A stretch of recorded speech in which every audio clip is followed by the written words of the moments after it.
Hey, thank you so much for being here. This is Amy L, and it's Tuesday, which means it's time to put up a new video. Today's video I'm really excited about because not only am I going to give you week 5 of our walking challenge, but you don't have to be doing the walking challenge to get something out of this video because I'm going to talk to you about tips for getting shoes, walking shoes or running shoes.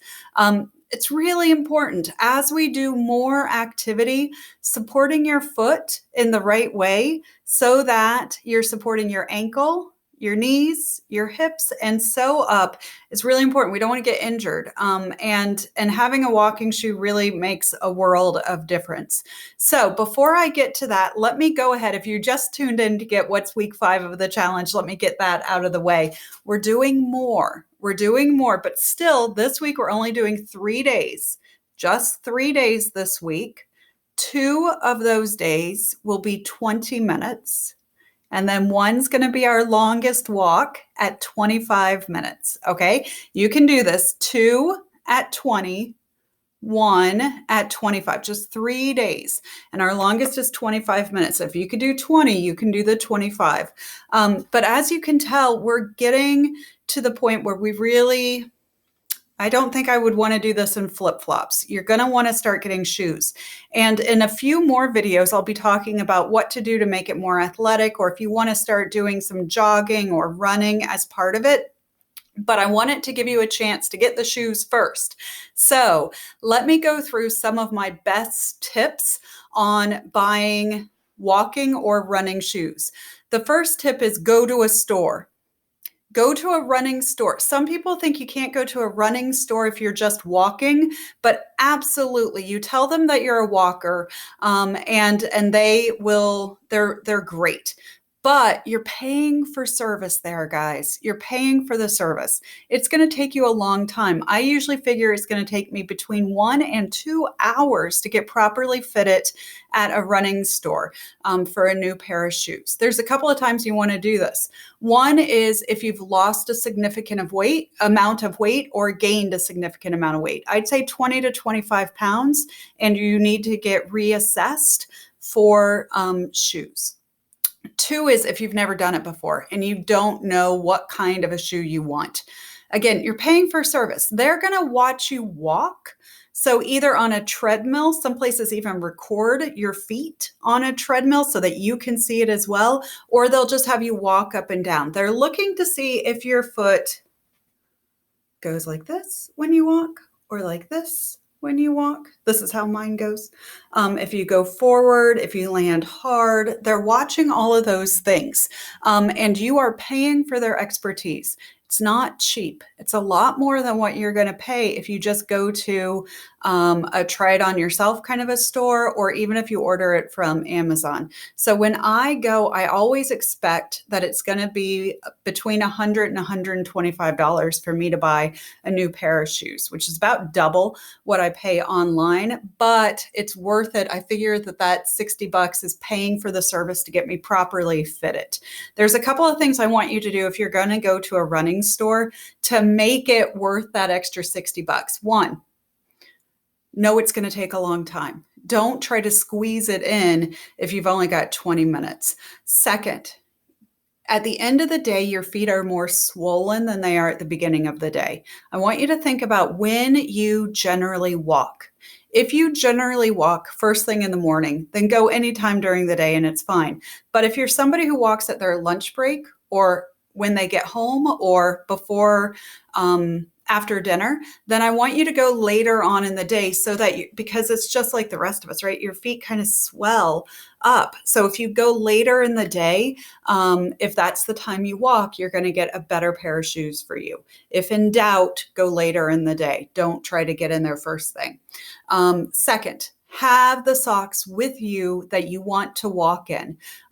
So it doesn't really matter. I mean, I'm sure there's benefits to all different kinds of socks, and I'm sure people will tell me that in the comments, but take the socks that you are planning on wearing, and that way you can have the shoes properly fitted with that. And then my third tip is kind of strange, but You want to wear either pants that you can easily roll up or wear capris or skimmers or shorts because you're going to be doing a lot of things where they need to see your ankles and how they're moving. It's just easier if they can see the whole thing. So those are if you go to a running store. Now listen, if you're not going to go to a running store, it's okay. There's a couple of things that might help you a little bit, some hacks that I've learned along the way. One is generally speaking, you're going to go up a full size in a running shoe than in a regular shoe. So I usually wear about an 8.5 in a regular shoe. In running shoes, I wear a 9.5. You need that extra space beyond your toe for running because you kind of slip a little. You need it. You don't want to lose a toenail. So you're probably going to go up a full size in your running shoe. The second thing is that there are some things you can do. Remember how I said they're checking to see if you go like this or like this? The first thing is you can look on the sole of your shoe and you can start noticing where the wear patterns are, if they're on this side, or if they're evenly distributed. The best thing to do is to go out to your sidewalk or driveway or porch after a rain, step in a puddle with your bare feet, and then step on the pavement. And you'll be able to see right away, is it even? Is it more?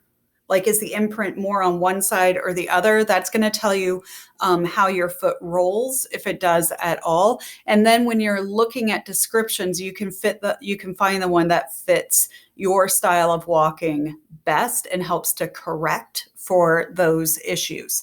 The second thing is you should know a couple of name brands tend to run a couple of ways.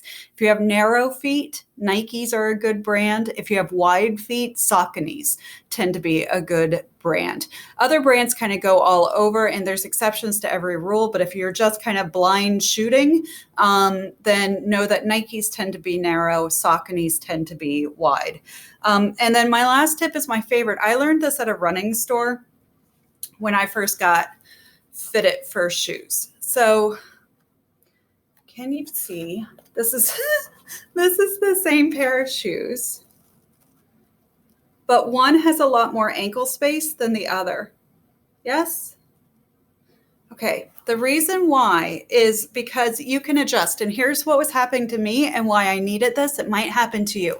I had the right size shoe, but my ankle was slipping up as I walked. It just didn't feel very snug.